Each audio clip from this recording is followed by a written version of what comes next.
Aujourd'hui, les réseaux sociaux sont partout. Tout le monde snap, tout le monde tweet, tout le monde like. Rien que dans cette journée, plus de 5 milliards de snaps ont été envoyés dans le monde.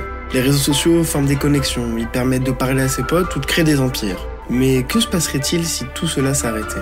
Si quelqu'un coupait la chaîne d'information? Que se passerait-il si les réseaux sociaux étaient réduits au silence? Aujourd'hui, on parle de la censure sur les réseaux sociaux.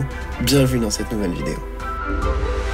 Olé olé olé! Bon, avant qu'on commence la vidéo, posons les bases. Je suis pas coupé les cheveux, non.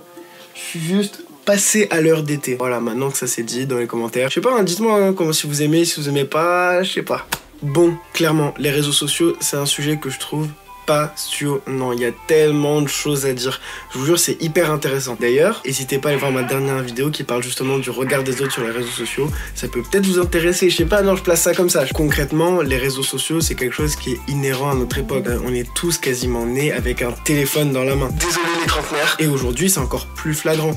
Les téléphones, on y a accès de plus en plus jeunes. Même les réseaux sociaux se démocratisent. Que ce soit Insta, Snap, Twitter, etc. Tout le monde connaît les réseaux sociaux et tout le monde y participe maintenant finalement. Et c'est pour ça que, en plus de la sensibilisation, de l'éducation, ça peut être important de mettre certaines règles pour protéger les plus sensibles. C'est le rôle de la censure. La censure peut se définir comme l'action prise par une autorité extérieure d'interdire tout ou une partie d'une communication quelconque. Ainsi, la censure peut donc se présenter comme un ennemi de la liberté d'expression qui, pour rappel, est un principe protégé par le droit. Et non les gars, je fais des 1, faut bien que je puisse leur servir, regardez. Non, il fallait que je le ressorte, je suis désolé. Il faudrait alors restreindre la parole de certains pour protéger les consciences de tous. Mais est-ce que c'est aussi simple? Est-ce que la censure est une arme uniquement bienveillante? Une arme sachant distinguer ce qui dérange de ce qui choque? Est-ce que la censure sur les réseaux sociaux est-elle réellement un moyen de protéger les utilisateurs? Vous voyez bien que ça a l'air plus compliqué que ça en a l'air. Allez, venez, on va analyser tout ça.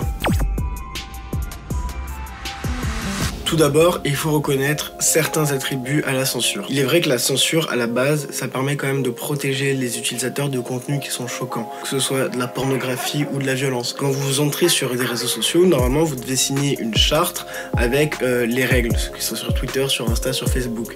Et en fait, finalement, quand vous dérogez à ces règles, c'est marqué, on le lit jamais parce que voilà, ça sert à rien que personne le lit clairement, mais ils expliquent les conditions d'utilisation et les contenus pour lesquels vous pouvez être censuré. Typiquement, lors des attentats de Conflans-Sainte-Honorine, la tête de Samuel Paty avait été postée sur les réseaux sociaux. Une tête décapitée sur les réseaux sociaux. Évidemment que ça doit être censuré. Et sur ça, il n'y a pas de débat. Mais la censure, c'est pas du tout un concept qui est là, qui est parfait. Non, pas du tout. La censure, premièrement, premier point, que ce soit sur les réseaux sociaux ou que ce soit ailleurs, ça menace simplement la liberté d'expression. Qui, comme je vous l'ai rappelé, est un droit constitutionnel. Je pense qu'on voit suffisamment la liberté d'expression au jour dans les médias. C'est un sujet qui est hyper important en France. Une valeur chère à la France, une valeur qui est défendue, que ça fasse polémique ou non, et qui est hyper importante pour les Français. Et finalement, la censure, des fois, abusive, ça peut venir menacer la liberté d'expression. Dernièrement, Facebook, il y a 1 ou 2 ans, avait censuré des tableaux. Parce qu'il y avait du nu, parce que... Mais ça n'a aucun sens, c'est une œuvre d'art. C'est quelque chose qui est affiché dans des musées. Vous voyez, la liberté d'expression de l'artiste, finalement, a été mise à mal par Facebook.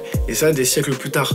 Donc c'est là que ça pose des questions. Également, en Chine, quand on voit que certains réseaux sociaux, certains sites sont interdits à la population, ça pose des vraies questions de liberté d'expression. Des questions de dictature de la pensée, etc., etc. Donc vous l'aurez compris, la censure, c'est pas aussi simple. C'est pas oui c'est bien, oui c'est très bien. Il y a un équilibre entre les deux qu'il faut atteindre et qui est très compliqué. Au final, ce qui pose problème réellement, c'est de définir ce qui dérange. C'est quand même les GAFAM, donc ces grandes boîtes, Google, Facebook, Amazon, Microsoft, qui décident. C'est un pouvoir incroyable, je trouve. Ils peuvent réduire au silence qui ils veulent. Trump, typiquement Trump, avec l'affaire du Capitole, ils ont réduit au silence un président. Alors, je suis pas pro-Trump et je trouve que ce ban était mérité en vue de ce qui s'est passé et de l'ampleur que ça a pris, mais prenez du recul, éloignez-vous de vos opinions et rendez-vous compte quand même que sociétés privées ont censuré un président. Et pas n'importe lequel, le président des États-Unis, une des plus grandes puissances mondiales, si ce n'est la plus grande actuellement. C'est incroyable ce pouvoir. Dites-vous que s'ils sont capables de censurer Trump, imaginez le nombre de choses qu'ils censurent et qu'on sait pas tout simplement.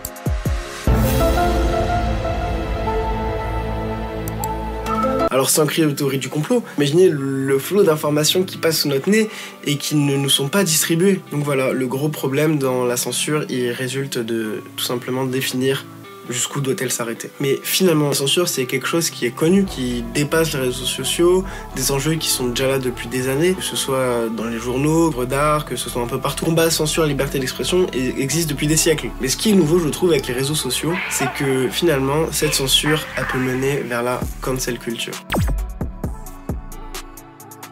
Donc, petite définition simple pour ceux qui ne savent pas, la cancel culture est le fait de rejeter un individu ou une idée en vertu d'une opinion contraire ou du silence de l'adhésion à une idée commune. Voilà. Clairement, on voit quelque chose qu'on voit hyper souvent maintenant et qui est hyper présent sur les réseaux sociaux. Et je trouve que finalement, la cancel culture, c'est une forme de censure. On doit se censurer nous-mêmes pour pouvoir être mainstream aux yeux des réseaux, de notre communauté ou etc. Ou de nos amis. Je trouve c'est dingue. C'est quelque chose qui, je trouve, est inhérent aux réseaux sociaux et qui est fou quand on y repense. Concrètement, quand vous êtes sur Twitter, vous regardez les TT, si c'est des sujets polémiques, et regardez les commentaires. Et vous voyez le nombre de personnes qui se font cancel, qui se font censurer à cause de leurs opinions qui sont un peu divergentes. Alors, elles sont pas nécessairement tout le temps bien argumentées parce que Twitter ne facilite pas l'argumentation, mais elles sont respectueuses, etc. Mais elles se font cancel. De manière plus générale, dans le Twitch game, Sardoche, qui se fait cancel, qui s'est fait cancel et qui pète des câbles à cause de ça. Ah mais c'était sûr en fait! C'était sûr!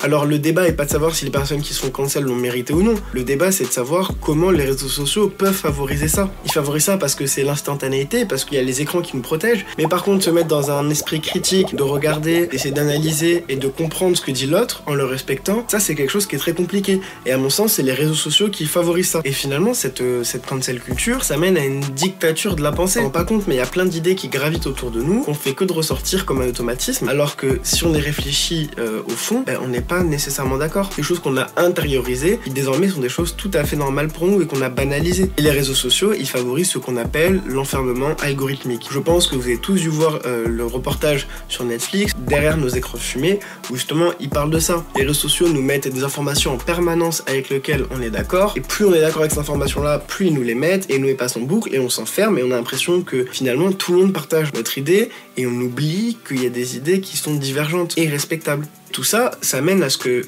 on puisse plus concrètement débattre sur les réseaux sociaux. C'est hyper compliqué de débattre sur les réseaux sociaux, que ce soit sur Insta, Twitter, YouTube, c'est encore un moyen hyper privilégié de communiquer parce que vous pouvez pas me couper la parole. Je suis désolé, si vous n'aimez pas ce que je dis, vous pouvez rien faire à part mettre un commentaire. Voilà, et le commentaire, si je veux, je pourrais vous censurer en le supprimant. Concrètement, débat reste quelque chose qui est hyper compliqué sur les réseaux sociaux. D'ailleurs, si vous voulez débattre, venez sur Insta. Toutes les semaines, on parle de l'actualité. Pour conclure, la censure est un phénomène qui a toujours existé et cette dualité entre censure et liberté d'expression aussi. Le truc, c'est qu'il faut arriver à trouver un certain équilibre qui permette de respecter les deux, permettre à la fois de protéger votre liberté d'expression, mais également de protéger les personnes vulnérables ou sensibles des contenus qui sont dérangeants. La censure que l'on retrouve sur les réseaux sociaux n'est qu'une mutation de la censure qu'on retrouvait avant. Alors si la censure c'est un élément extérieur qui vient s'abattre sur nous, il est important de savoir la combattre. Il est important de garder sa propre liberté d'expression, de ne jamais censurer ses idées, peu importe lesquelles. Finalement, la liberté d'expression s'arrête là où commence la censure de sa propre pensée. Donc voilà, c'était un format un peu différent, j'espère que vous avez apprécié. Si vous avez apprécié, like, commentaire, abonnez-vous, n'hésitez pas. C'était Charlie, et je vous dis à bientôt, à moins qu'on me censure.